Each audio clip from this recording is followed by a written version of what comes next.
Hey, hi, welcome to another edition of the Beyond Linguistics Reading Group from the Acid Left. The Acid Left is a platform which discusses the relationship between art, online culture, and politics from a left perspective. We hold these regular reading groups in which we make memes or artworks that relate to the books we're reading. We've just finished Adorno's Dialectic of Enlightenment, which followed Marx and Engels' Communist Manifesto, and we're now reading through all of Mark Fisher's finished work. So that's Capitalist Realism, which we're on the second half of now, and then we'll go on to Ghost of My Life and The Weird and the Eerie in the new year. And we'll also have regular public groups on Zoom, and we'll be giving the links out soon for our first public session on January the 6th. So be ready for that. Be ready to join us. If you want to join us with memes, artworks of your own, or questions you have, or particular points you want to make, or readings you want to do, then please contact us after you signed up. The details will be published soon on social media. So we have a collaboration also with eCodex, who reads regularly from kind of various philosophy theory books on YouTube on the channel of the same name, eCodex. And she will be reading from chapters 6 to 9, so the chapters we're going through today, from this Saturday. So this Saturday, she'll be reading chapter 6 in a closed group, then publishing it sometime late in, I think it was Eastern Time US, but anyway, it's going to be late in the US. On Saturday, she will publish chapter 6 of Capitalist Realism, her reading all of it, and then subsequent chapters up to the end every week after that. So we will have them to kind of use to play back in our public reading group, and you can always listen to them if you want to listen to them whilst you're reading, or instead of reading direct from the book, as you prefer. The Acid Left is run by, I don't like the word run, it sounds too managerial. How can we say it? It's done by... Driven. Would you say? What? Driven. Driven, yeah, driven by me and Adam Ray Adkins. We have pages on Facebook, Insta, which is at The Acid Left, Patreon, which is patreon.com/ I believe it's The Acid Left, and now Twitch, which is twitch.tv/ The Acid Left. So please sign up to us on all platforms and sub to us on Patreon for as little as $1.50, and you will get regular memes, textual analyses, parts of books that have been written, and talks like these, but earlier than other people, or just exclusively for you. So enough of the announcements and advertisements. So we're going to discuss Capitalist Realism, a very important book. We talked about it generally, why it's important last session. It's basically just a book that very well describes the situation we were in when it was written in 2008, but arguably still the situation we're in.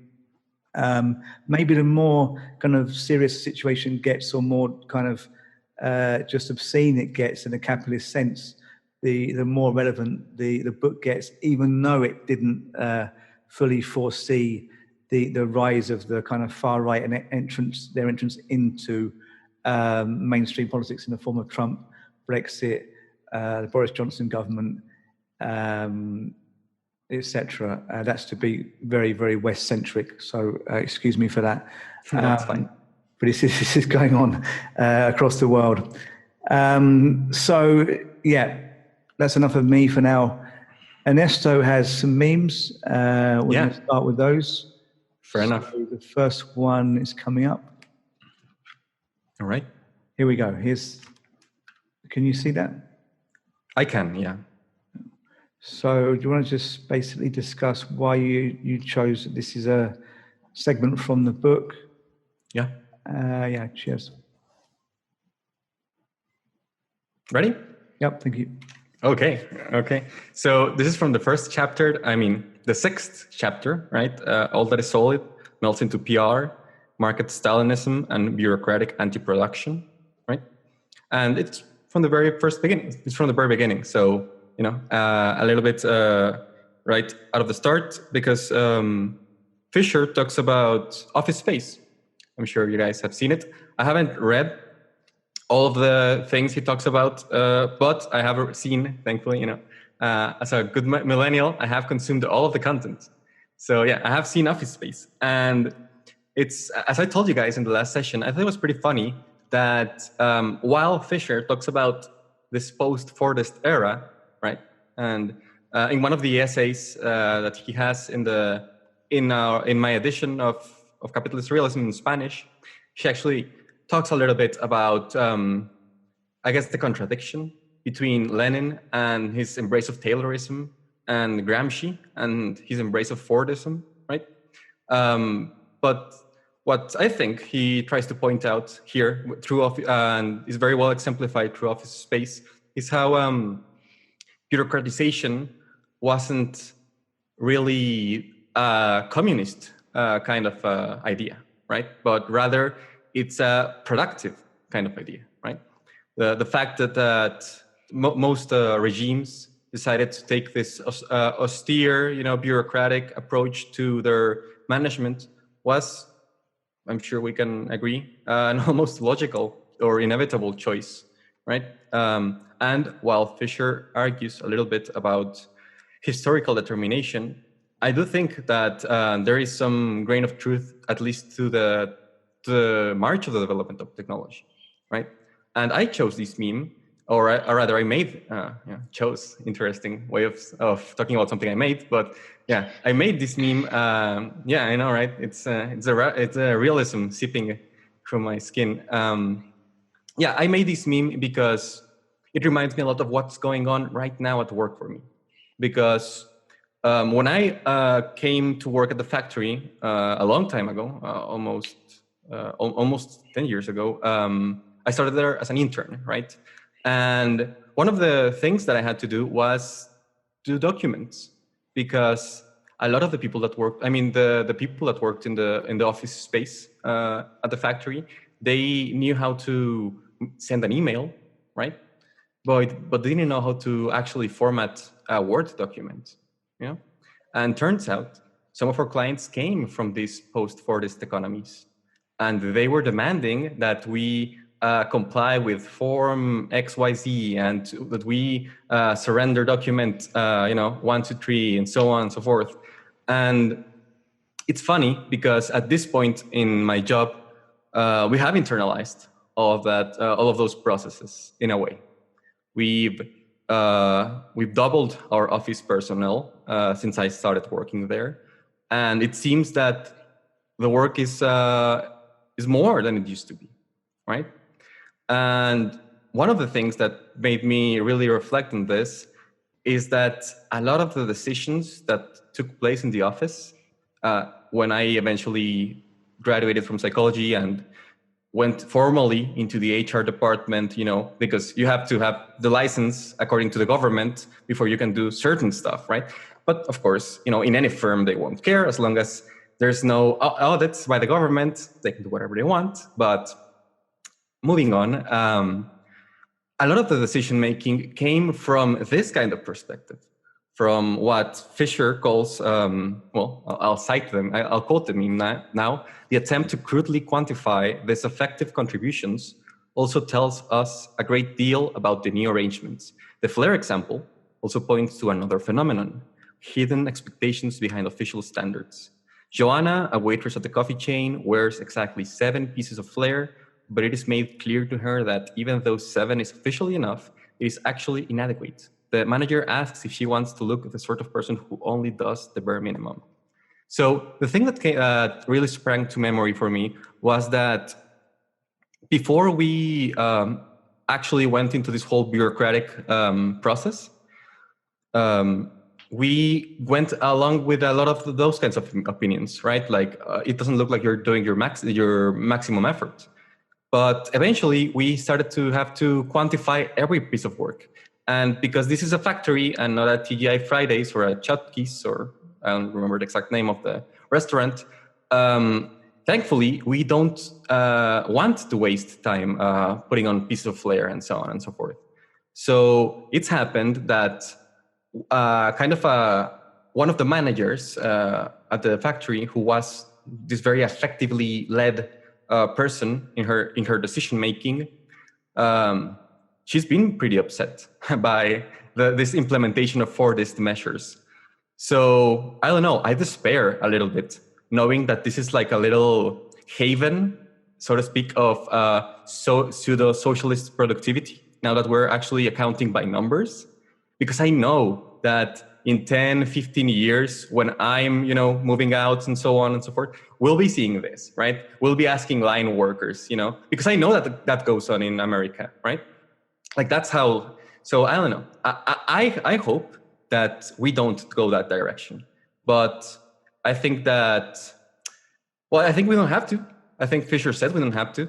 And maybe one of the things that we have to do is try to look not to the past, right? But rather to places like Latin America or Africa, right? Where this sort of thing hasn't happened because there hasn't been the capital for it to happen yet, and see how they resolve this kind of issue. What do you guys think? Yeah, I could just had a thought there. I'm not sure if you fully explained this. I was having to concentrate on the setup here. But, okay, so there's 7 pieces of flair. This is an example of a film, though, and then this girl who works, as you're saying here, it's in the quote, in the coffee chain, she's been asked to wear 7 pieces of flair, meaning 7 unique items on her clothing, like things that kind of jazz up her clothing. Like it could be a badge, could be some tassel in her hair or some hair thing, maybe a ring, something on her belt, but 7 pieces. And then it's said later that her supervisor says that you've only got 7 pieces. I know we say wear 7 pieces of flair, but, it says it here, you don't want to be someone who does the bare minimum. So then she says, well, if I'd known you wanted fucking 37 pieces of flair, I would have worn 37 pieces of flair. Now, this is like where capitalism kind of, it allows you to be anything. You see like the boy bands, or very constructed kind of quasi-rock bands on MTV, where there's kind of a guy that has a Mohican, but it's a little bit too perfect as a Mohican or something, So you get this kind of individuality that's actually very much planned. So, the interesting thing here is like, how does one counter that? Capitalism kind of factors in the need to be seen, to allow people to be themselves. So then you're saying we don't have to go, here ourselves in Latin America. There are ways to avoid this. Fisher says this doesn't have to be the case. I suppose Corbynism, Sanders, etc., would have been the kickback against this kind of culture in America and the UK. And actually, I tell you, in countries where, like Finland, where I am, where you have a model which is kind of desired by people in the Sanders movement, because there's a strong welfare state, free education, healthcare, etc. Actually, everyone looks much the same as in America now. That if you go down the high street, everyone's looking like people look on Instagram. They're looking like they're modeling themselves after the Kardashians. I mean, i.e. the girls.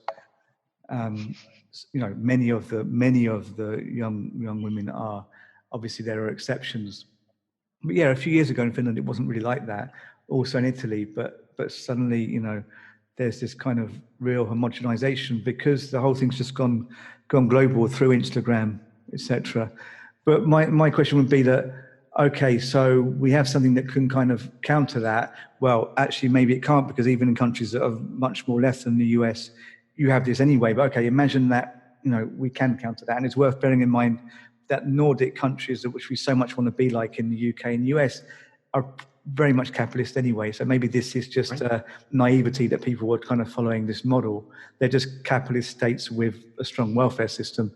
But okay, imagine therefore that we can go beyond that and have a genuinely socialist country in which people can be genuinely free. So let's say it's a socialist country, but it's not like modeled on on some communist countries of the past, which were very militaristic. So it's an actually free socialist country where you can be yourself. So how is it you're going to be yourself in wearing the 7 bits of flair differently to wearing the 7 bits of flair when you're being told to wear them? You see what I mean? Right. This is the kind of thing where capitalism kind of, it creates this stalemate, this kind of this bind which we can't escape because it's already pretty much giving us that thing which we're asking for. Yeah, this I think this example ties in with stuff he brings up even later too. Yeah. This idea of kind of weaponizing the late 60s demands against themselves, so that you're free to do whatever you want, and that becomes the imprisonment because you're always expected to do more. It's like you have to express yourself. It's like, we want to be able to express ourselves. We want this, we want this. We don't want the strict conformity. And then it comes into more expression, more expression. At my work, we get evaluated every 6 months. And one of the things on our checklist is we are supposed to exceed expectations. So right. You're expected to exceed what you were expected to do, which makes no sense to me. But it's the same thing. It's being told how to present yourself to the public as a face of the business that you're representing. It's pretty disgusting because it takes what had felt like some kind of solace of personal expression, but then it shows its emptiness when it's so forced in that respect. Yeah. In the American university system, you have these kind of freedom. I don't know if they're called freedom of teaching, something like that. They're kind of basically guidelines that aren't laws, but which are followed within the kind of liberal arts universities, and it's basically pretty common that you have a very sparse contract that kind of commits you to teaching the course but nothing else. But along with that, it's taken that no one will interfere with your course, with what you choose to teach once the kind of course has been broadly kind of agreed in terms of its shape and reading list, etc. No one can really come in the room. Other teachers, superiors, etc., can't really come in the room. So you have this kind of, that's the academic freedom. You have this kind of, this sense of academic freedom. There are these norms of academic freedom that really can't be contravened, even though they're not strictly law. But it would be deeply frowned upon if they were contravened. Yet on the other hand, you're really supposed to be very, very aware of not contravening unwritten, unspoken rules as regards what you talk about politically, or even what you take as political, in the sense that there are some very clear facts that, if presented in that context, if you're found out having said certain things that are demonstrable, you could be accused of indoctrinating students in communism or socialism. And actually, this doesn't really come very generally from other tutors. There's this feedback system where students can grade their own professors at the end of each module. Right. So when you get that, you'll have students that maybe you haven't given them very good grades, maybe they're a bit right-wing anyway, and you get people saying he's basically indoctrinating us in communism, which is a pretty bad charge, although it's supposed to be completely open as to what you can teach. So there's this real bind of you can do anything, yet you can't do that, which is maintained in this kind of underhand way. So yeah. I guess it's a similar thing as these contradictions that, you must express yourself. There's a virtual injunction towards academic freedom in the American system, mainly, I think, because it means then that the authorities in the university, the board, the governors, the deans, etc., heads of faculty, don't have to do anything. They don't have to help you. That's them. Right. They wash their hands of anything.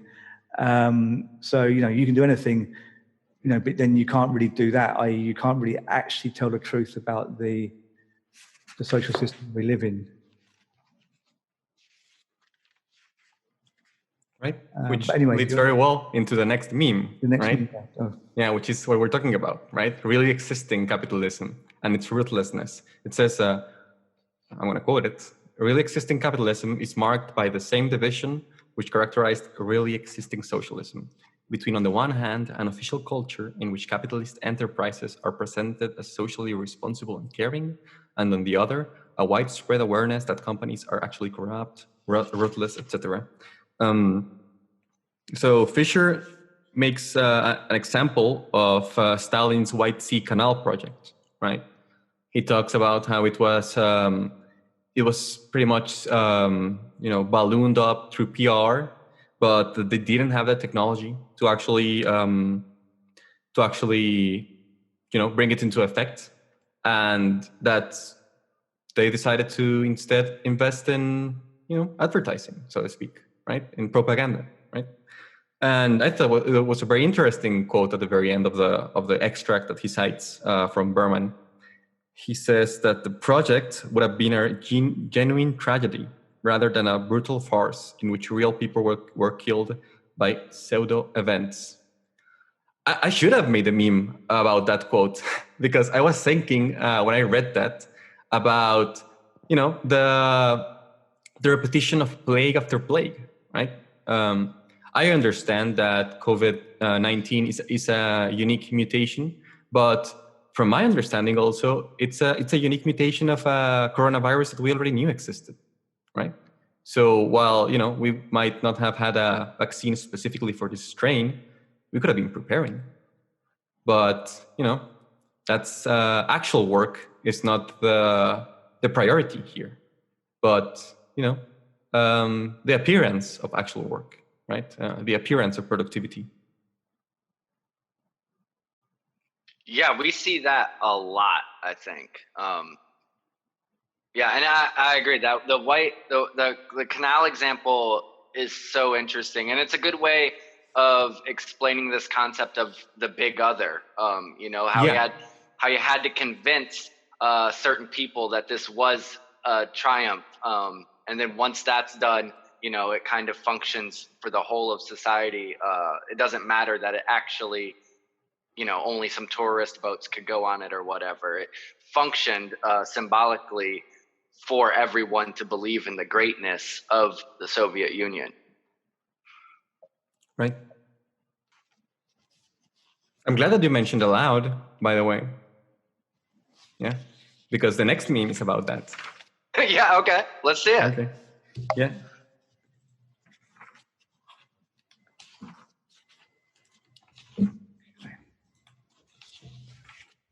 Right. So in posing the question, who is the subject supposed to recycle, Jones denaturalizes an imperative that is now so taken for granted that resisting it seems senseless, never mind unethical. Everyone is supposed to recycle. No one, whatever their political persuasion, ought to resist this injunction. So yeah, it makes me think about that, right? Are we responsible for what's going on? Are we allowing things to happen? How does that work? Why do we think about it like that? Right? And that's why I changed, the CR to -1, all those things I did in the meme, because I think it's very important that we try to realize that the capitalist realist logic, what it does is that it imposes a sort of decentralized position for ourselves, right? It gives us a sort of fake agency, right? Because it says that our agency only corresponds as much as we are, allowed to have it, and that true agency belongs to the other, right? And it is our place as, whoever, as both everyone and no one, to both do everything and do nothing, right? Yeah, okay. Where Fisher says that that there's this kind of idea that we're all equally responsible for climate change or for resolving this, when actually it's more accurate to say no one's responsible, and the real problem is that there is no other to be responsible. Right. Because capitalism itself isn't like an individual. In a sense, that's what we really need. We really need it to be. That would almost be ideal, because then we could actually appeal to capitalism to change its way. To fix. Yeah, that'd be great. Yeah. Yeah, this is actually one of my favorite parts of the whole book. This little section about that, because it really helped me understand. I remember the first time reading this, I was reading a lot of Zizek, and Zizek in one of his books recommends capitalist realism, so I got that. And when reading this, it made me connect this idea that he has of the non-all, and that's exactly what this is describing. So like the logic of the non-all says, no, it is no one's responsibility to recycle. Therefore, in order to make that actual, you could create a system where, it's not some extra choice that you could make as a responsible person or human. The recycling is built into the very system itself, because the way we have it now, it's like, if you want to be good, if you want to be responsible, you can do these steps. And we could think of it with other things besides recycling, but that's just such a easy to understand way. Because, when you're saying it's every single person's responsibility, for one, we know it's that, the numbers show very clearly a small percentage or a small group of countries are responsible for, or companies are responsible for the majority of the pollution, majority of the greenhouse gases, et cetera. So we as people in this system, our consumer choices can maybe, steer things tiny little bits here and there, but it's not going to actually drive the change, and it's not going to do it in anywhere near an amount of time that is required for something like this. So by saying that it's no one's responsibility, it becomes everyone's equally, that you can actually affect systemic change. I love that example, and I think it is an easy one. I've actually used this with a lot of people when explaining, that have no philosophy, minimal political engagement, and just talking with them and trying to gear that conversation towards thinking about things systemically. This is something that I always use, and it always gets their attention. And I think it really helps people understand that shift from kind of privatized responsibility into collective action. Right. Yeah, I think something that's quite interesting here is the fact that different countries kind of manage their recycling differently, not in terms of the law. Obviously, there's also that factor that different countries may have different laws, different requirements on whether you have to recycle or not. But actually, I've lived in 3 countries where it's the law to recycle, and people respond differently in each country. And the experience in Italy was that, and I think it's different across different regions for sure in Italy. So I'll say Rome, where I lived, was that people just didn't recycle as they were supposed to. It was the law, and there were bins outside people's houses, very clearly marked, big communal bins for bottles, for I think card and general, I guess, food waste. And just the whole thing became a big mess with actually just rubbish all over all of the bins and between them, and not even in them always. I mean, this is not, it's supposed to be a slur on the Italian character, but it was kind of interesting how people just wouldn't put things where they were supposed to go. But though if you went in the north of Italy, things were quite different. But in Rome, you have this, but you have an issue also of the refuse collection people not always coming, a bit like you also have in Naples in Italy. More famously, you'd have rubbish building up in the streets, and tourists would comment on it. Sometimes you get news stories, the rubbish has been piling up for a couple of weeks and, it's becoming unbearable. It started to happen in Rome. It's to do with the contracts for rubbish disposal being given to basically mafia, but that's kind of a simplification because mafia kind of, I suppose, is an attitude, but given to criminal gangs who rather than just being involved in drugs now go for government contracts on things. So when these people get the contracts, maybe they're not, the most conscientious people. They're people who used to be selling drugs, but now they decided to get, into refuse collection. They also actually have contracts for housing immigrants as well, which is a disaster. Because you get people who house immigrants get, I don't know how many euros a day, but there are a lot of immigrants in Italy. I mean, I don't know if there's many more than other European countries, but obviously they come to Italy often from Africa as a first port of call, and for sure they may well have to come for different reasons. But the people who house them, agencies that house them, get money from the government for housing them. So this is assured money that you get this every single day. There's an immigrant staying in your property. So you've had criminal groups, or should we say not the most savory people, get the contracts for housing immigrants. But anyway, back to the refuse. Without the government saying this has to be done this way and making people do things, they won't necessarily get done.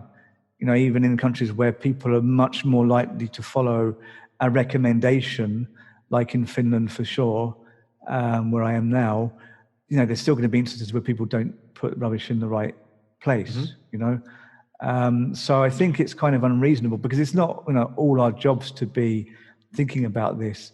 Yeah, I suppose in the sense, of course, it is, but we also have all the other things we have to think about every day. Governments do have a job, it's a privilege to rule. Then maybe we do need them taking more responsibility. Oh, go ahead, Mike. No, but that's just where I think Fisher is right. I don't know that this is his final conclusion.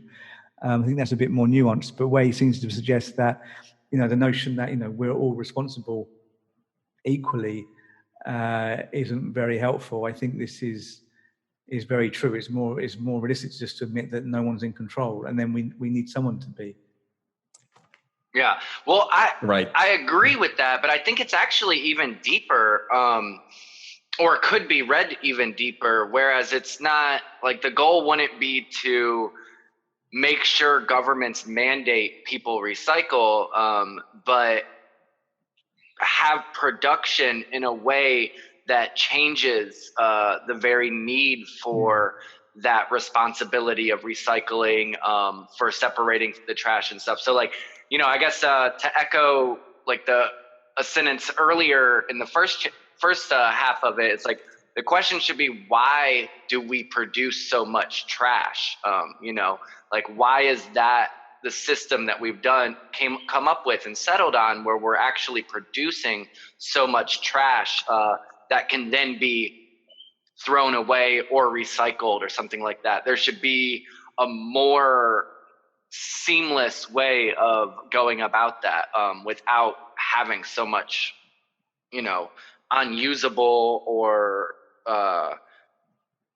needed to be recycled stuff in the first place. So that if recycling does have to take place, it should almost be a second nature thing where it's not even something that people think about. They don't think, oh, I'm going to recycle this. It's just part of the system that is taking place. And that's hard, and it probably involves a lot of technological advancement that we probably have, mostly, or could develop. And so to get off on that a little bit, I think of in Michigan, a state in the U.S., and a couple states have this. They actually pay people to recycle. So you're charged a little bit extra on your pop can or something. And then if you go to the store and put it in a collector, you get that little bit of extra back. And you might think, okay, that's kind of a good idea, but it also provides some weird stuff. So when I was visiting Michigan, I had this experience twice where people told me they refuse to go collect their money to recycle their pop cans and stuff to get that extra bit back. One of them was very harsh about it, and they were like, no, I throw it on the street, the homeless people can pick it up. And then the other person said almost the exact same thing, but coded it nicely. And they were like, well, I could go give it back, but it's only 10 cents a bottle. And, if we put it out here, then maybe someone will get it. And that 10 cents will really help them out.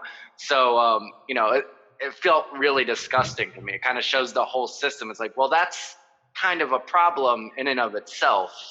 Yeah, but there is that in Finland where you have a can and bottle scheme where I guess it must be a similar thing. You go to the supermarket, there are actually machines where you put the cans in, they go on conveyors, and then they gives you a ticket which is like money.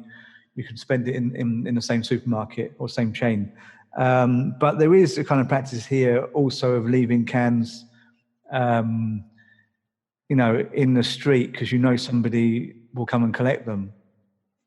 You see what I mean? You might leave them on top of some bins or something.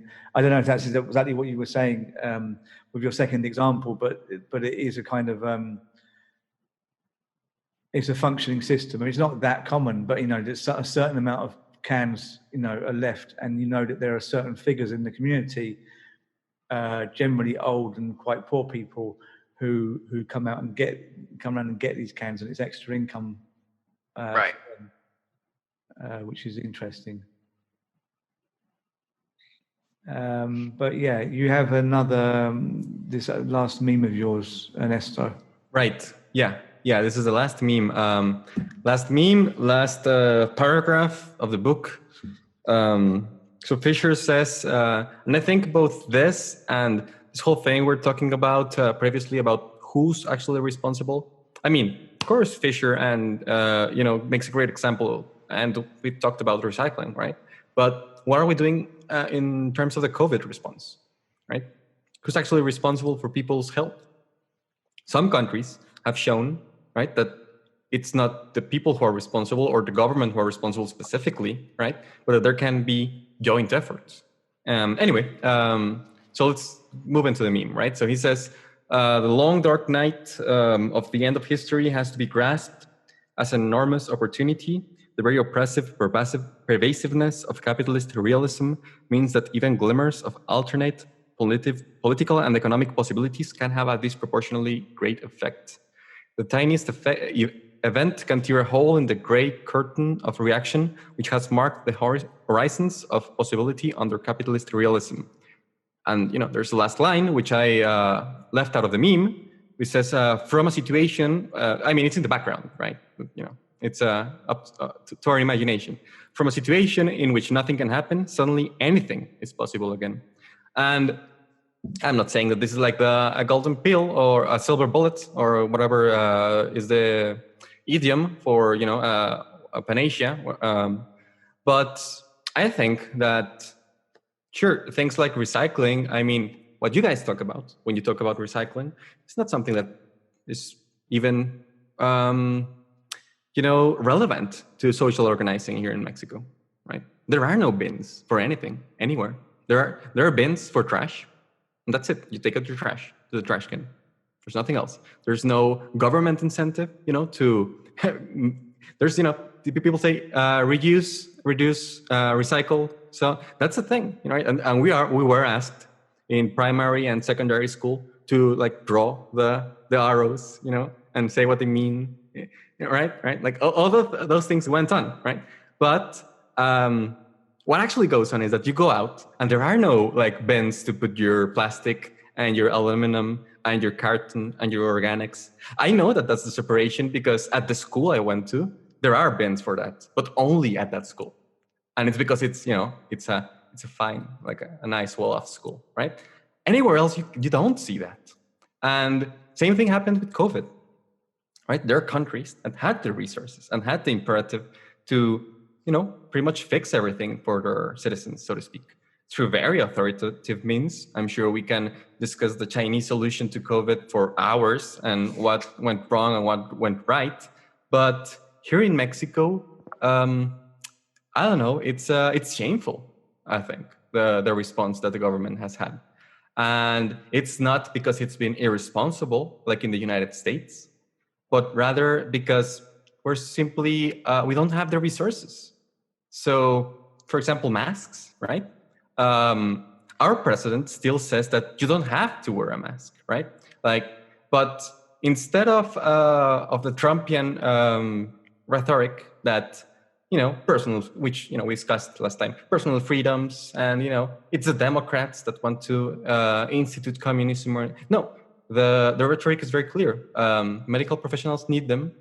And as a third world country, we don't even produce them. We have to import them from China and from the United States. And you think the United States are going to send us masks? They won't. They didn't, right? We had to buy them from China, right? And actually, a funny thing happened. We donated a ton of masks to China back in February when their pandemic started. Our pandemic started until late March, right? And then they sold them back to us, which was, seen as a terrible misstep by the government. And I agree, it was a terrible misstep by the government. But the point here is that both here in Mexico and in the United States and in Europe, I'm sure we've all seen political responses to the pandemic that don't just come from the government, right? How many people didn't muster up resources for community help, right? How many GoFundMes there aren't right now running for people suffering from COVID? Yeah, a bit of a, maybe not a well, not very funny comment, I guess. But yeah, my point is that the response isn't, it's not going to be on the hands of the government, of course, ever. No matter which kind of government, either, like a populist or a highly technocratic or anything. The real reason, the real purpose of why we're supposed to be reading or thinking about this is how can we, make a little bit of a difference in the political organizing of our time, right? And maybe here, what we're doing right now, just trying to think through these problems and trying to give other people's examples of how to do the same, because I'm sure I don't have a solution for for whoever's viewing us is going on in their life right now, right? But I can tell you, you two guys, and whoever watches this in the future, that from when I started reading critical theory and moving away from self-help, right, and quick philosophy and stuff like that, I mean, sure, it's depressive, right? But life is depressive. Capitalism is depressive. Fisher points it out all the time. More than the majority of humans are depressed. Yeah, we're running late on time. I'm sorry, Mike. No, go on. Yeah, but yeah, just to wrap up. George, you want to wrap up? You've got something. If you have something to add, then no. I wasn't trying to interrupt you. I was just unmuting myself because I wanted to say something after. So I was. No, go ahead. Go ahead. Yeah. Okay. So, I mean, what you say is interesting. Yeah. I mean, reading theory is kind of depressing, or can be. But on the other hand, which I think is what you were getting at, it displaces the kind of fault from yourself to capital. Right. The alienation arises from capitalism. So then you might actually feel better, and then you feel, there's a task at hand that is to try and change the conditions, which are our collective conditions. So then you're no longer alone. And I think this is what Fisher was getting at in the same paragraph you quote right at the end of the book there. Your quote is from, it starts from saying, we must convert widespread mental health problems from medicalized conditions into effective antagonisms. We must convert mental health problems from conditions to antagonisms. So, you no longer are depressed and then, okay, that's poor me. You are alienated by capital. You are objectified by a system, and that gives you cause then to act. So that's your effective antagonism that you seize upon that. You get together with a group of people, you make YouTube videos, or you give talks or whatever. You make memes. Yeah, and you hopefully from that you then hang out together, or with similarly minded people in your area, and you make some kind of plan, which would be then, in your quote, the kind of tear in the tiniest event, tearing a hole in the grey curtain of reaction. So that that right at the very end is kind of vague. And then some people say that Fisher hasn't got like an end game or a plan in capitalist realism. And of course, he does kind of say he hasn't got a plan. And some of his kind of plans, the things he does propose, you think, well, they don't stand the test of time, but also things like he says that teachers shouldn't strike because he can see it causing problems in his own college. Is like, well, come on, that's a bit kind of personalized as a strategy for everybody. Yeah. Saying teachers shouldn't strike because it's not working where I'm where I'm at college. It depends. I think a longer game in terms of teachers striking could actually have an effect. If you're talking a few days here and there, then you are basically just screwing about with students' education, and it's better not to.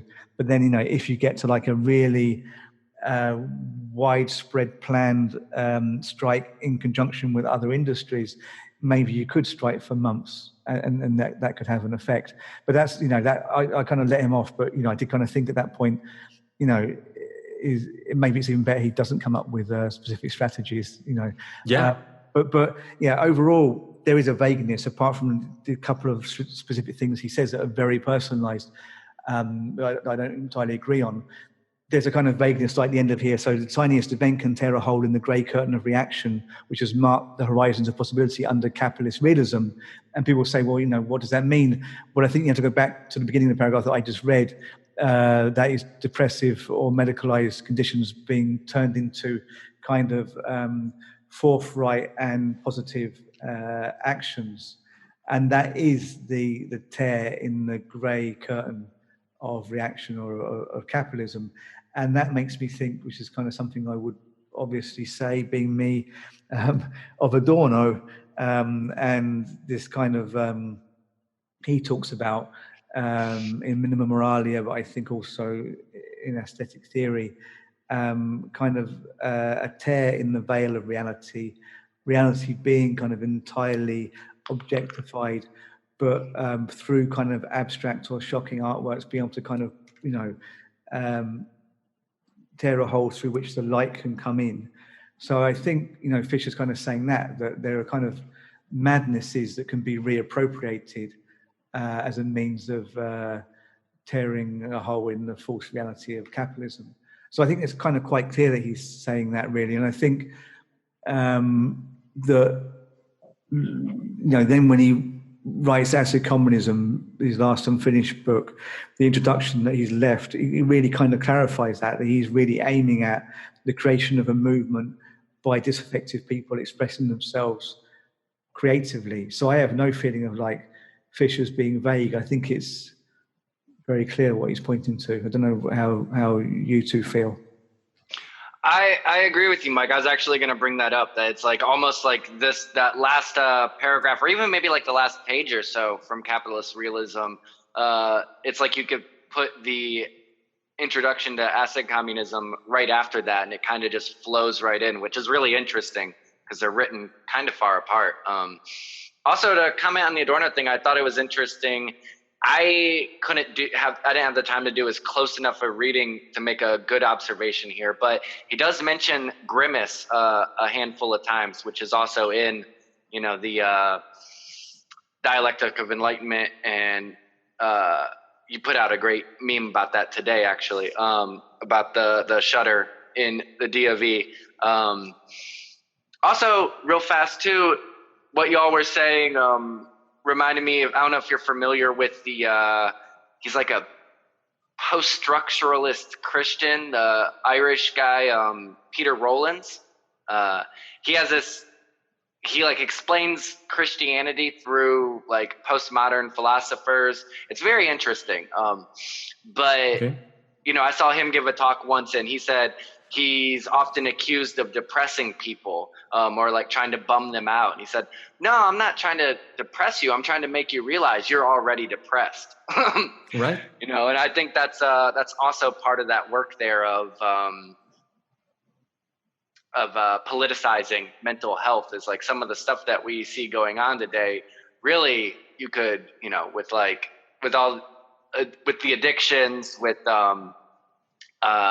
but not ones that are so commonly thought of, like drug addiction or something like that, but with like screen addiction, with pornography addiction, or like food binging, stuff like that, where these people may not even realize that they're acting out, trauma or depression in their lives because it's not doesn't present itself in the way that we might think of depression is being sad, something like that. Yeah, I think that is true. That we're so much like in this culture that maybe we don't know that our behavior is abnormal. Right. Fisher talks about, but I'm going to get onto later on with regard to individualism and Stirner, Max Stirner. But yeah, I will get onto that when I get onto one of my memes. But just enough now to say that, I mean that is like a role that theory can play and art, and I think capitalist realism does it, and that's why capitalist realism is so popular. And then you always get this with people on kind of Mark Fisher pages or meme pages saying like how glad they are. There's even memes with people saying it, meme characters saying it, how thankful they are to capitalist realism how thankful they are to capitalist realism for making them feel okay. Like, I don't know, that means that they're no longer depressed, but they don't feel wrong for feeling the way they are. So, I mean, that's kind of important because we can't really, as an English saying, see the wood for the trees. We can't really see that we're objectified because precisely we're objectified. Okay, so that's all I had to say for now. Adam, so is this part of one of your work? So you made like a painting rather than like a meme, but then the distinction is kind of a silly one, really. It's far more abstract. So all right, you can flip through those images. I didn't focus on taking photos of the cutout poetry material in this because I wrote it down so I could read it. Be a lot easier that way. So basically, I made this as kind of a response, somewhat reflecting a lot of the stuff in the book. But those last chapter especially really got me thinking of trying to push that forward to some kind of tear in that gray curtain. So it's a mixed media painting. It's fairly large, and I'm gonna go ahead and read the poem. I've tentatively titled this the end of the world. I'm not sure if that will stick, but it's what I came up with yesterday. As like throughout the piece, you see lots of animals. There's some people. There's of course the cut up poetry that I've created in there, and then all on top of acrylic paint. So it's a nice mixed media piece. Pretty much what I like to do for my paintings. So the poem is as follows. Nature is good and basically evil. Limit the damage. I see people in pain, and I see the grimace, the strain on their faces, and the stress. In that situation, needing a dream in order to avoid the nightmare, they were painted in a riot, adorned with flowers. Economy is a dream. A lot of people do cool stuff, but here's the thing. If you look away from the bright lights and the dull numbers, thousands more die on the hooks of long-line fishing vessels. I have a dream that I can make symbiosis work. Before we could conduct our search, we had to test our secret weapons. This flexibility serves us well in situations that demand carrying a scorching microwave. The mind knows that greater misery by holding the momentary suffering. To invest, manure is digested. Society, including men with significant financial resources, is one challenge. Once in power is another. We were able to put the channel into pain signaling neurons and cause them to go burp when they should be going bop bop. Debt drives about 1,000 farmers to suicide every year. A poignant combination of vulnerability and toughness. An albatross can't stop a mouse from eating its young. All the trash we make is not evil. It's a sign we are a little dumb. There was a time when humans were so grateful for rivers, they made them into divinities. We see what is not there, time, location, morph, and disappear. Or do we?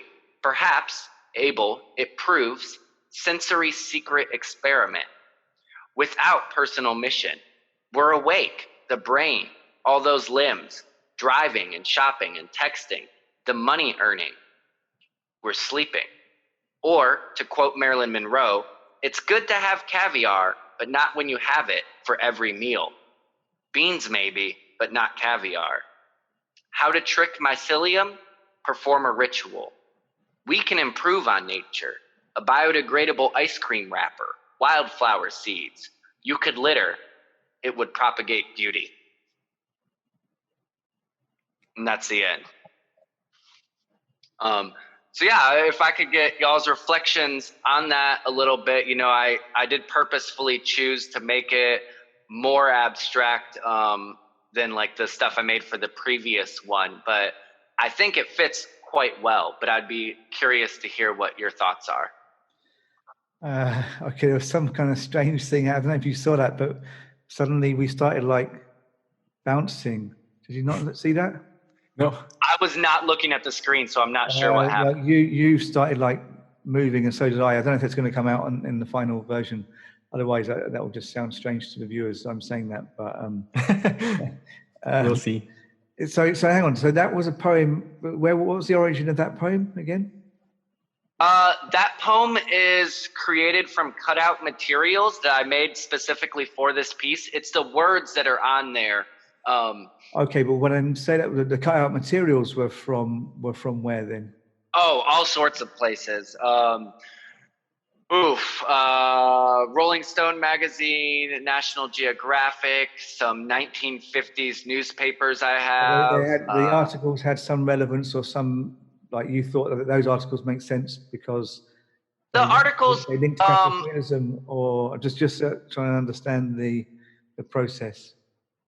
The articles themselves sometimes relate. Like a lot of them were, a lot of the ones from National Geographic were about ecological devastation and like decline of wildlife and, you know, the rise of global warming and stuff like that. But honestly, I look more for words themselves. Some of them come from really,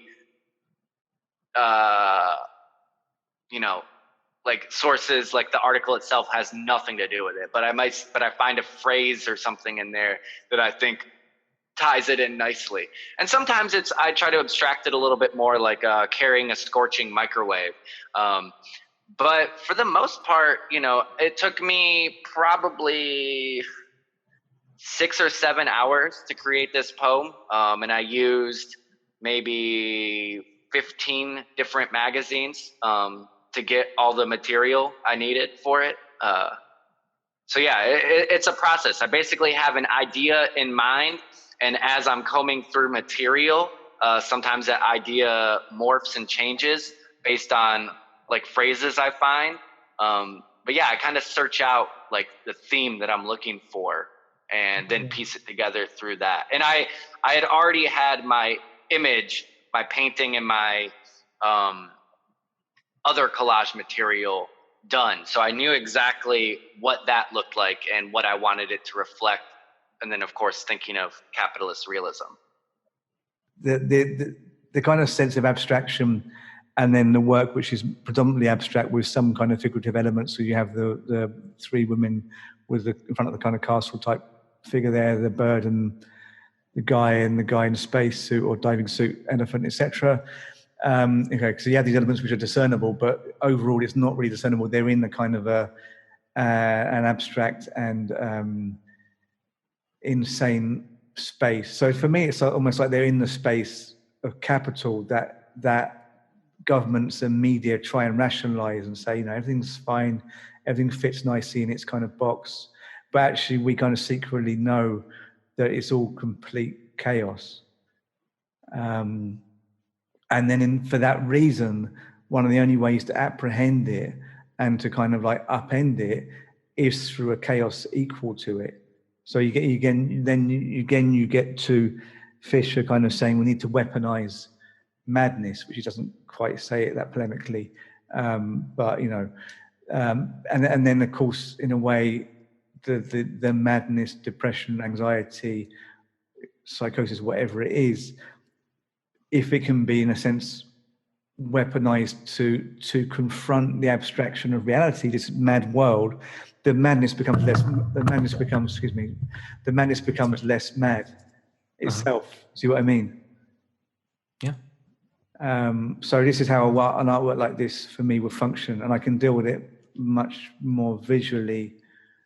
I like it as well as a poem as well. Well, when it's being read, but for me to memorize it, I can't read the letters right now. No, you wouldn't be able to read. That's why I decided to read it too. And when I make these pieces like this, sometimes the poem is more linear, but often I feel like I have to pick how I would read it, and then I write it down that way, because when you're staring at it, you could go in multiple different directions. So it's not so linear when you're looking at it.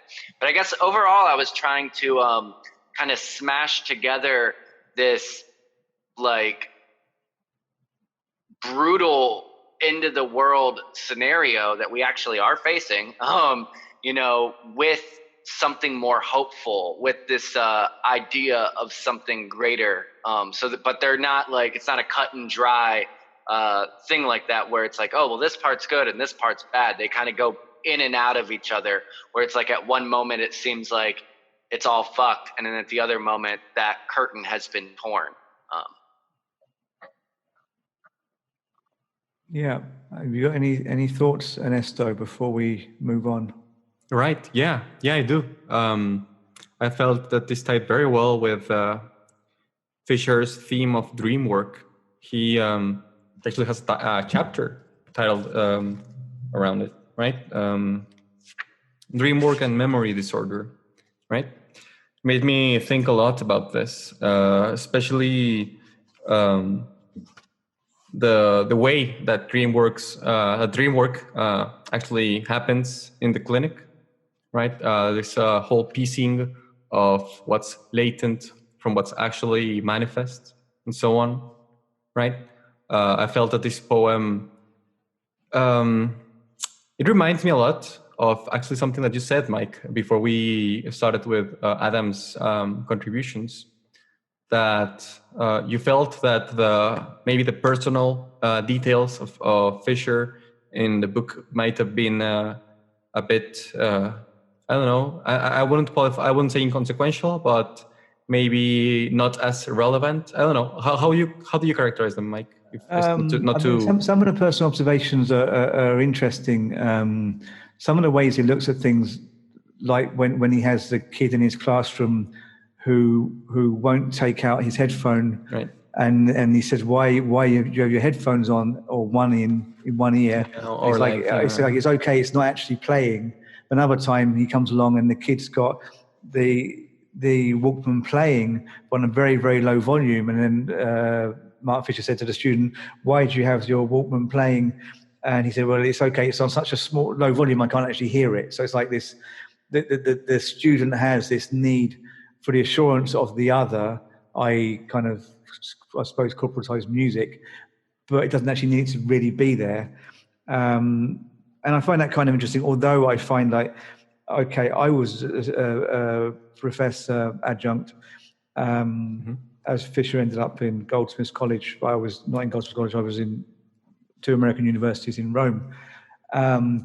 I personally wouldn't have bothered to tell a student to take a headphone out of their ear, because I think by the time I was teaching, and in the media studies department, or communications department as it's called, you wouldn't really do that, because it's kind of an item of clothing. So you feel it's a kind of a bit over personal to tell somebody take that out of your ear.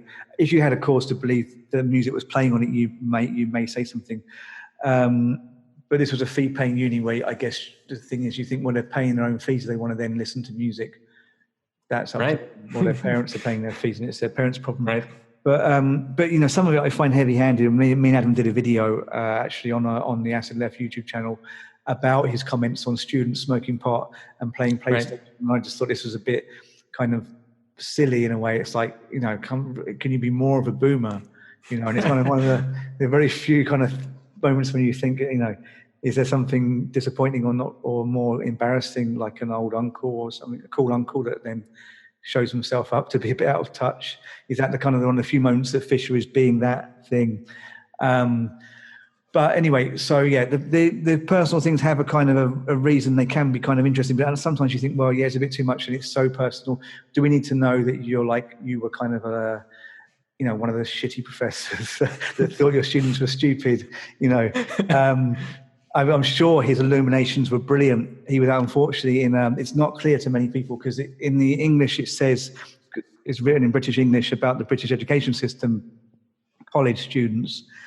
It doesn't mean university as in college in the American sense. It means high school. It means 16 to 18-year-olds. And when the students are A-level, he doesn't mean grade A, top level. There's a course in Britain called A-level. And it's like 50% of young people do it. So, you know, you do get this kind of like, he's having a go at students who are supposed to be bright. Not really. They're really kind of like the average to bright kids. But then also, you know, you realize he was wasted maybe in that position. Not to say that it's bad to teach at that level. Very intelligent people do it. They do a brilliant job. But Fisher, being very academically minded, you know, he should have been at a university, should we say? And maybe his frustration. As a high school teacher, yeah, I can imagine. Yeah, so high school, 16 to 18-year-olds, whatever that's called in the States.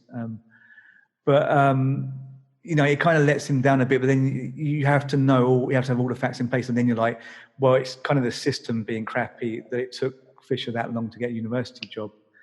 Right. Yeah, so that was my final point anyway, that ultimately all of these personal examples, as you say, are very specific. They're we're talking about the recycling. There might be even irrelevant for other kinds of culture, right? Yeah.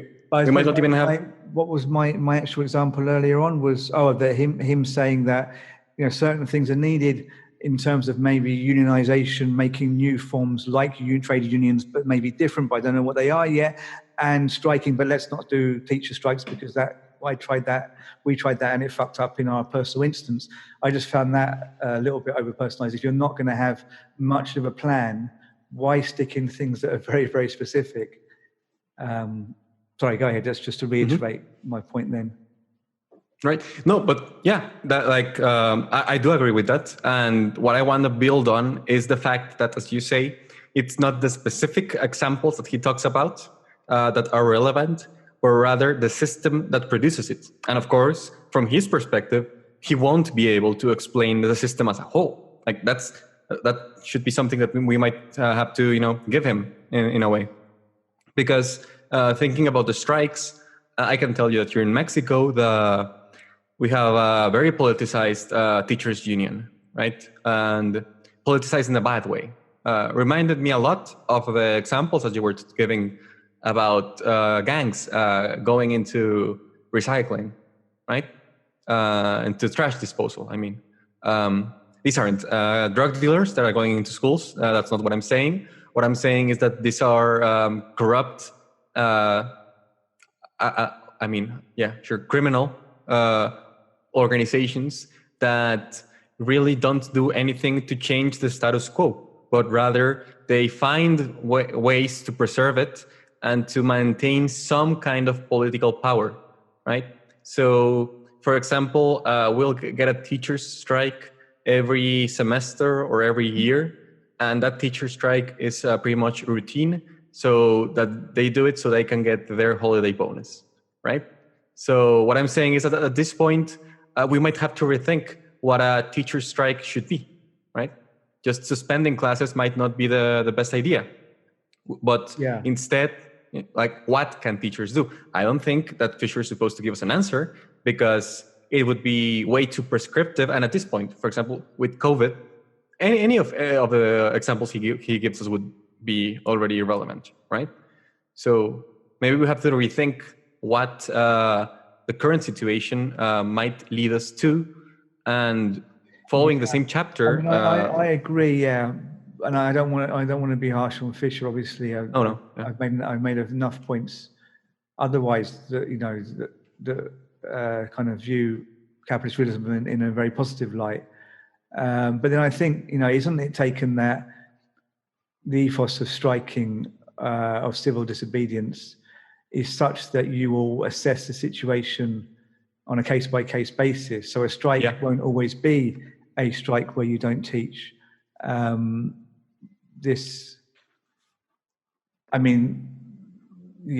then he's kind of saying that, he's kind of saying, well, can we strike, but not like that? But I suppose it's enough to say, can we engage in civil disobedience, but let's work it out on a case-by-case basis. If it's not a book in which there's enough time. In the case of the teacher striking, he gives I think it was Japan, had a great example of a good kind of strike.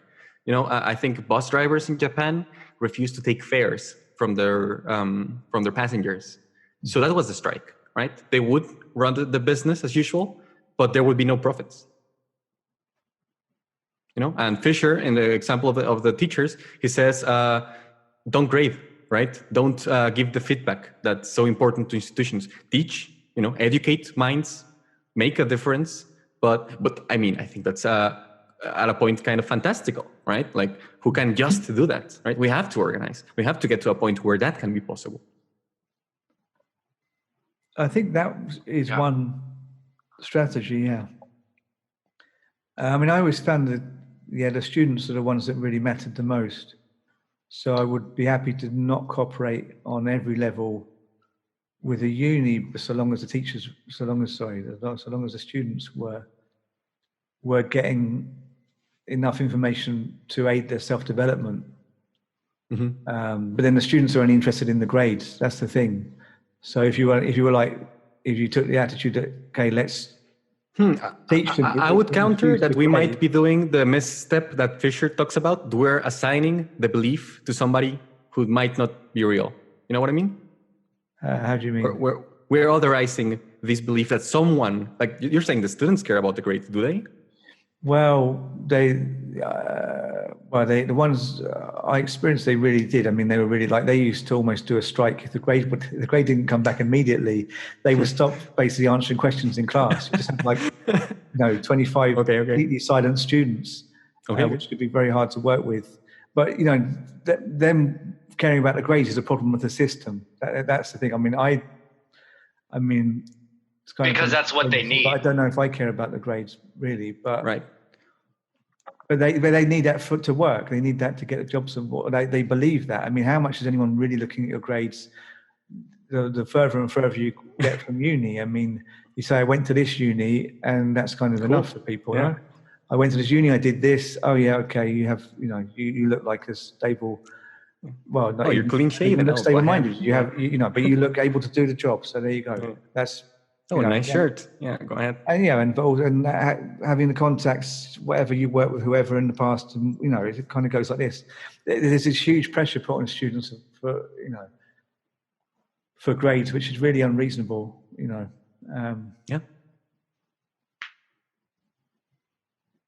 But yeah. But what would you say was your defining point then in that respect? Your main point is that you think, to be fair, on Fisher, he couldn't give us like a complete kind of system of how do we my point is that he shouldn't, because his point is that we have to build it ourselves. Like me with my coworkers, that I will go see in like an hour when we end this, right, and see what I can do in that situation, right, and try to figure that out by talking with people, seeing where they stand, and that's hard. I think that might be even be a bit too hard for some people to ask them to do, right? A lot of people are completely disenfranchised and completely socially isolated, right? Yeah, I think the simple message is that we have to work out a different way, and we have to reappropriate our neuroses in order to do it. I think that is super, super on point now and super useful. And that in itself is enough of a statement, and that's what a lot of people are looking for. So I think your you're correct there. But then again, I would just like more of that to have been gone into a bit more at the end of the book, and maybe a little bit less on like unique strategies when they're not really needed. But then, of course, that's fine. But I think that's what I'd like to look at more, maybe in my own work, thinking about this kind of these last words of capitalist realism. What would that mean? What would like reappropriating mental illness mean? So yeah, I think expressing ourselves is the final point in that. What does reappropriating mental illness mean? I think self-expression.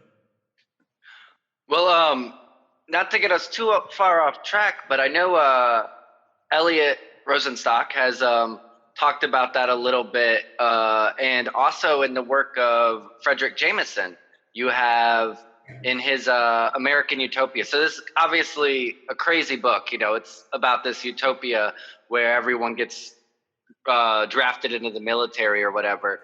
But in it, he proposes, what's he call it? It's like a department of psychoanalysis or something like that, where you are assigned different jobs and stuff like that based on your neuroses, in order to make your neuroses work for the collective. So they're like, oh, you're this type of person. Here, if we put you here, for a couple months, you're going to really love it, So it's not like trying to cure you, but trying to fit you into somewhere that's needed, and where what's seen as a disability or an illness in one situation can actually help you thrive in another. But anyways, let's get on to your memes, Mike. Yeah, I think what you're saying is interesting, yeah, and valid. But then that's where capital often, kind of categorizes people as this or that. I mean, How many personality disorders are there in the kind of book? Just in America? There's several hundred or something. So like anyone can have one. They're like Pokemon, yeah. And there are like very specific behaviors that are really kind of seen as perhaps not conducive to capitalist production, that are really like the bad ones to be caught out by doctors and medicalized immediately, like bipolar and schizophrenia. Yeah. Whereas, they're perhaps just not very useful, precisely to production. But okay, I took a quote, this meme, I took a quote at random. I actually did it on Twitch because we have this new Acid Left Twitch channel I mentioned at the beginning. Okay. And so what I did is I went on Twitch and I got a random number generator on Google.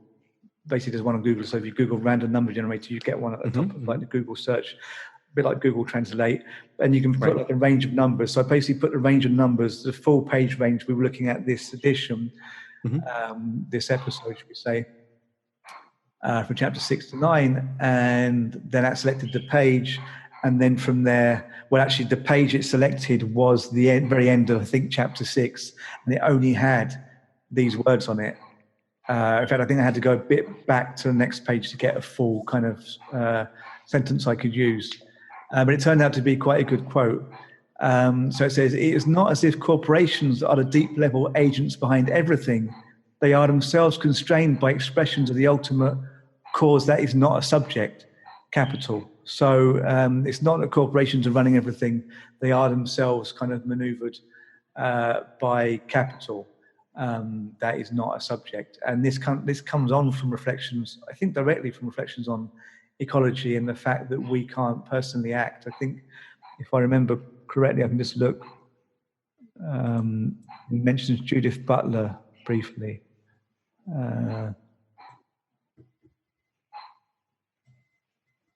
Yeah, about responsibility, right?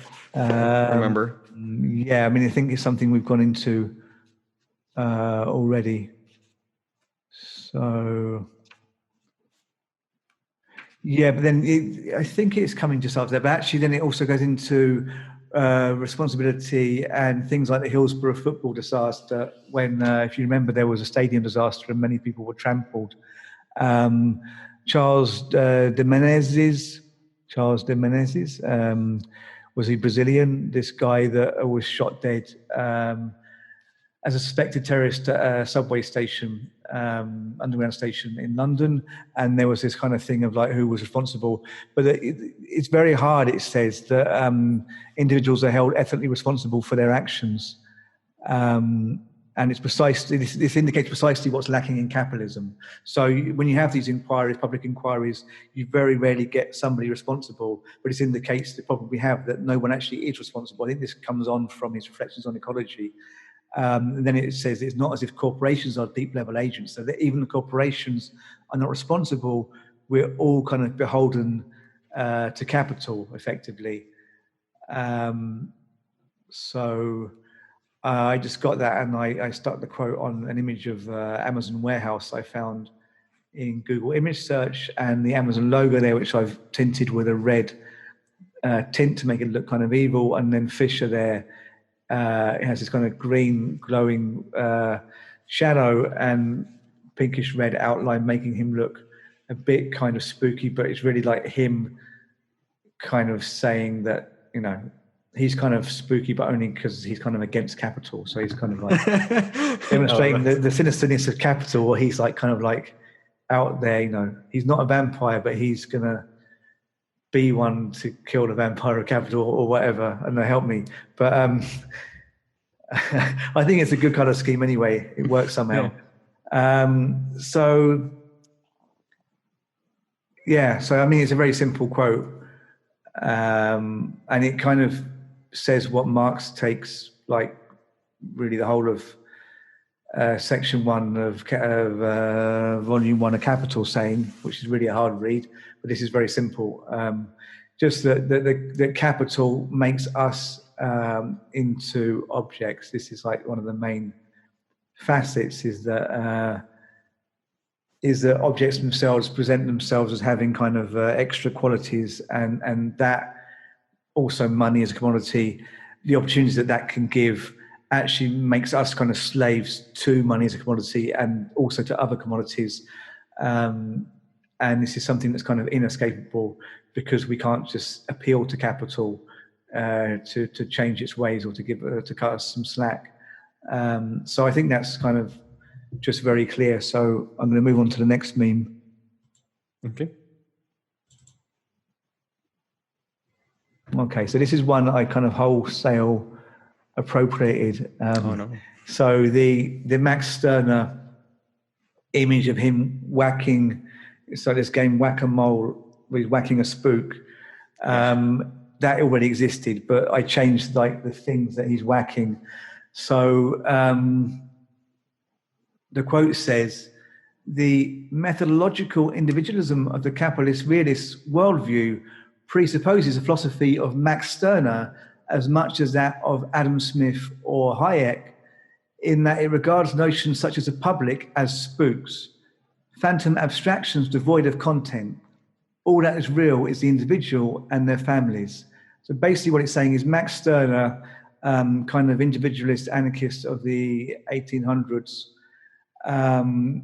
had this concept of spooks. So the ideas like society, the community, even the law, they are spooks. They are kind of just things that inhabit our brains, but also inhabit society. They're not the real thing. The only thing that can really drive us is our will to more power and wealth as individuals. But that as individuals, we can then band together to make communities of like-minded selfish individuals, which isn't not his exact terminology, but more or less that's what he says. So this is like Fisher's saying that this is kind of not useful, that that we kind of have a Max Stirner-esque society that sees any notion, like Thatcher said, there's no such thing as society, only individuals, sees a notion of any kind of cozy community as a kind of aberration or ghost-like form. So we have Stirner here whacking Corbynism, so that's being whacked down. So Stirner, but I would say we could say Thatcher in a way, or neoliberalism, the ghost of Thatcher. that kind of ethos very quickly eliminates the spooks such as Corbynism, democratic socialism, and then there's the acid left, so like us, but we're like, we're in red and we're kind of rising up and we can somehow kind of evade Max Stirner's hammer.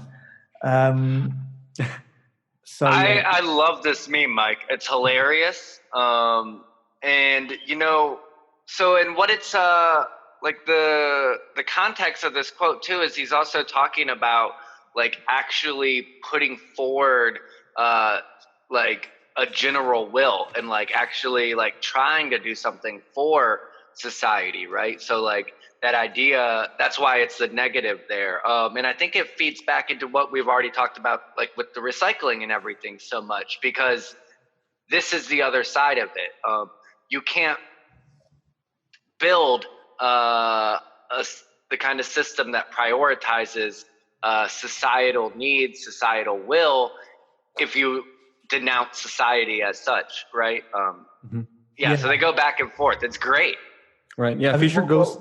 I can quote the rest of the paragraph if you want. Sorry. I can go on into the rest of the paragraph because I think it's very relevant. Yeah. Please. Yeah. So he goes on to say, Fisher, that the symptoms of the failures of this worldview are everywhere. In a disintegrated social sphere in which teenagers shooting each other has become commonplace, in which hospitals incubate aggressive superbugs, relevant, right? What is required is that effect be connected to structural cause. Against the postmodernist suspicion of grand narratives, we need to reassert that far from being isolated, contingent problems, these are all the effects of a single systemic cause, capital. We need to begin, just to finish up the paragraph, we need to begin, as if for the first time, to develop strategies against a capital which presents itself as ontologically as well as geographically ubiquitous. I don't know how to pronounce that last word, so... Yeah. Ubiquitous, I think. Thank you, Mike. Okay. Yeah. So that's where he basically says that the extreme individualism kind of comes back and haunts us in a bad way. Yeah. And we're seeing it happen right now. Yeah. Yeah.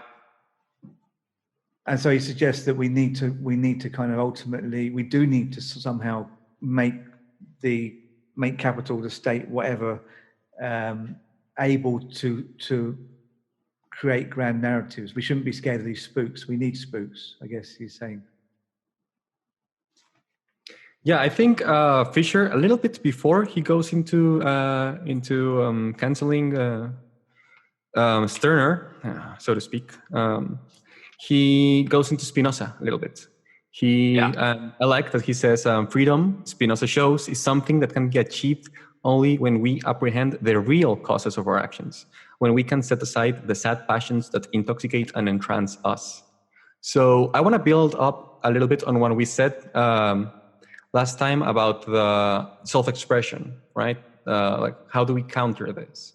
And I think that might even fall in line with Stirnerian kind of worldview, right? Like, maybe what we have to do is, reassert ourselves. But I think that the psychoanalytic insight here is very important. Self-expression is not for, self-assertion, but rather for self-critique. You know what I mean? I see a lot of people that, I don't know, I want to know what you guys think about this, specifically as talking about psychoanalysis. I think that there is a lot of power in the enunciation through voice, in actually speaking the words using our mouth, as opposed to typing them out in a computer. That's been my experience, and that's so to speak my take, right?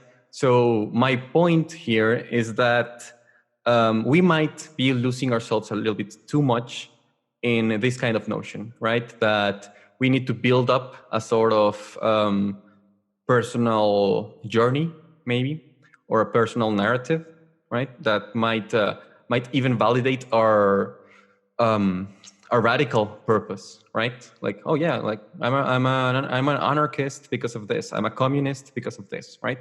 But I think the important thing is that we have to realize that all of these stories we're telling ourselves, even if they're just spooks, even if they are completely false, they mean something, right? They still guide us. They still guide our choices. And even if we can't right now, like do a self-crit, 0 to 100, we might want to try to learn what that's like. Otherwise, we end up in the typical.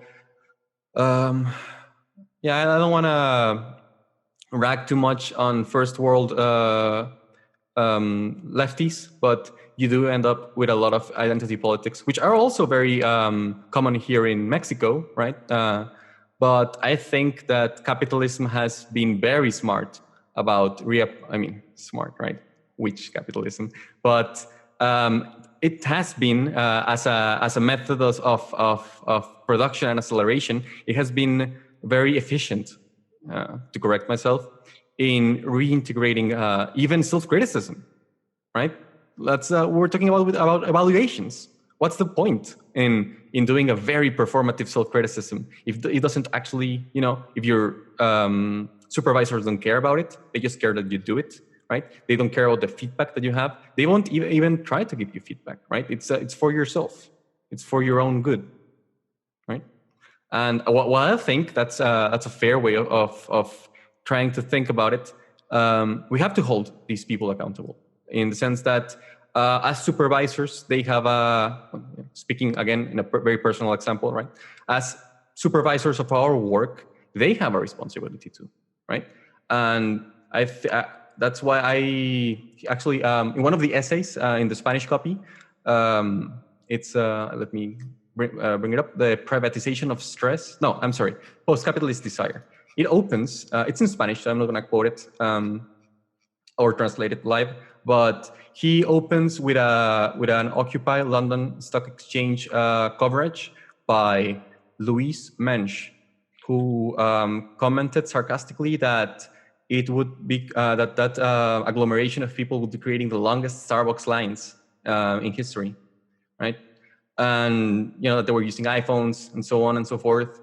And I think that while that might be easily ridiculized and easily criticized, I think we have to also reflect a little bit on why we enjoy Starbucks, right? Is there something so bad about trying to have a faceless, seamless corporation that just delivers coffee all over the world? Maybe not under the ownership of a single person, right?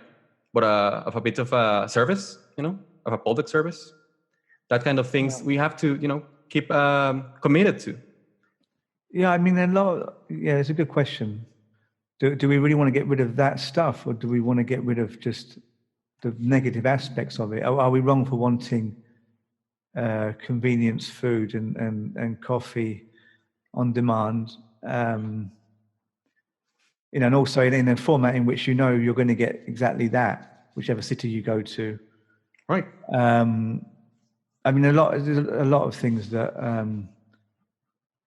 are not all bad that have only really come about because of capitalism. But this is like where it gets into deep Marxism, and you probably read Capital better than I have, if one can say that.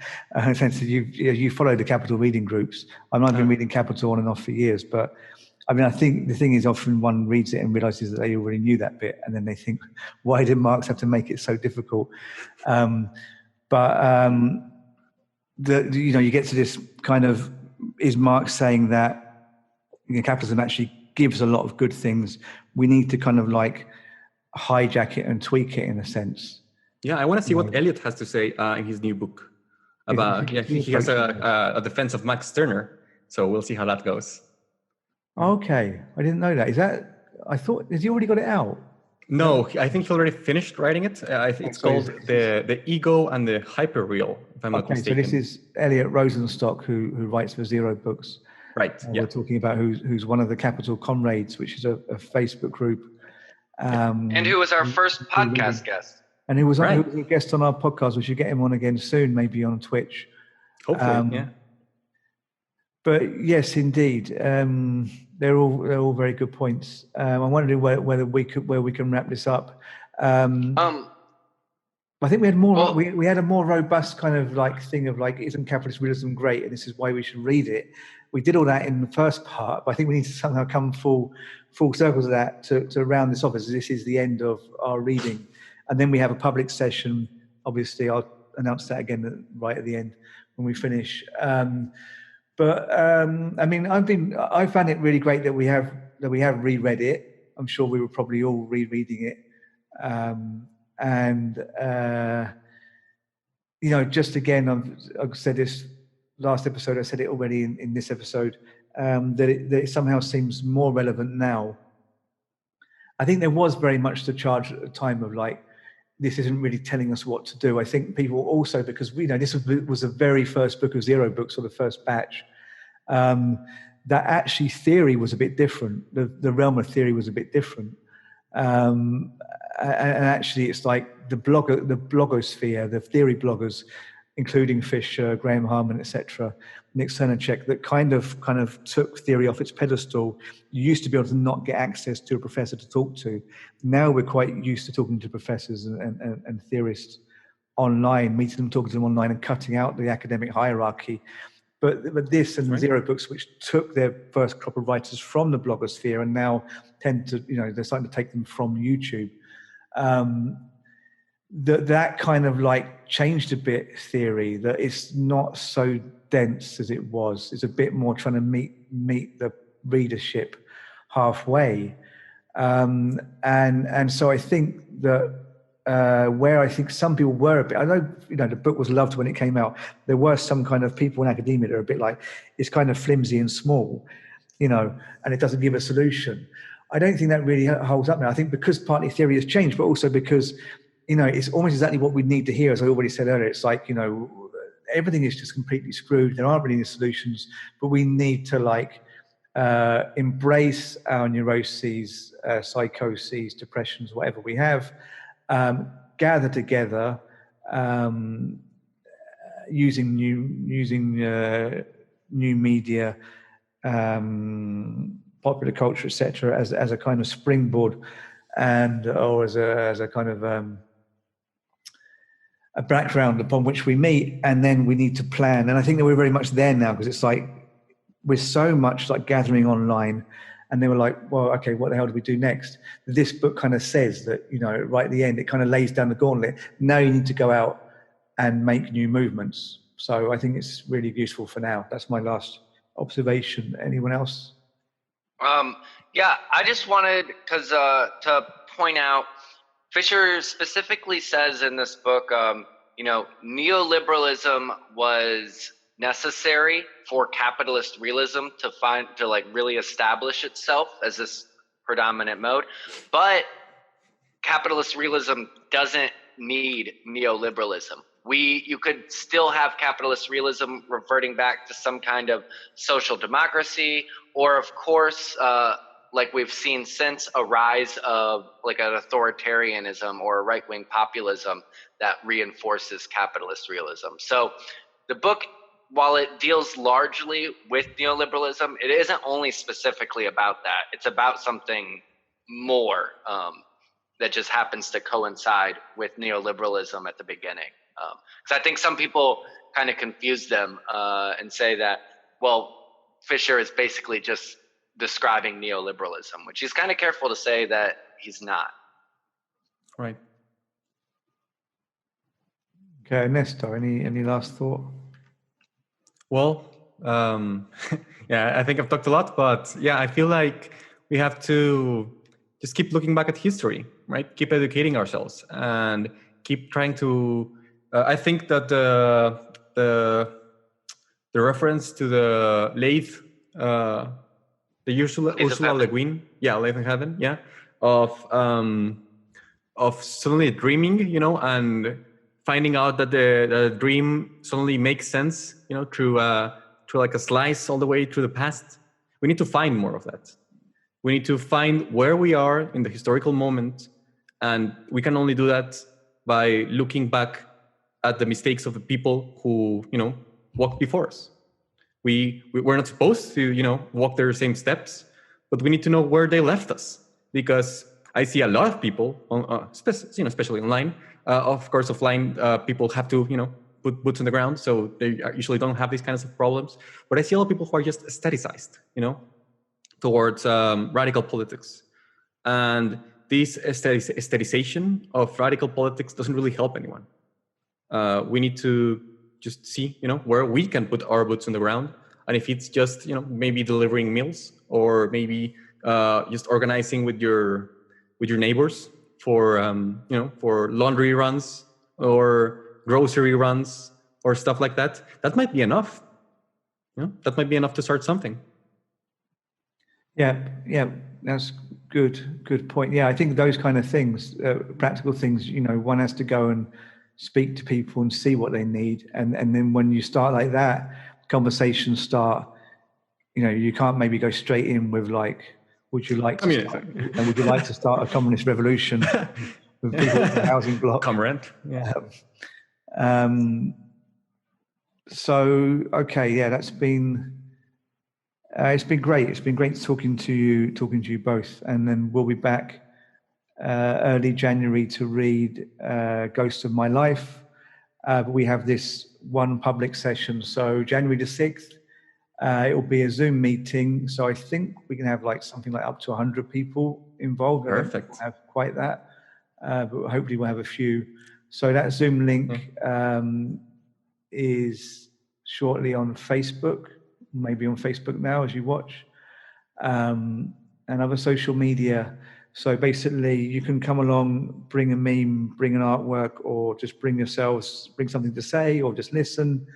And we hope it will be the beginning of many more public sessions within these reading groups. And then later on, after the Mark Fisher reading groups, as we go on to read other books. And also remember that we have E-Codex, who will be reading chapters, is it 6 to 9? The second half, basically what we just read, of Capitalist Realism. So that's going up from this Saturday on the E-Codex YouTube channel. We are the Acid Left. We're also members of Zero Books Capital Comrades.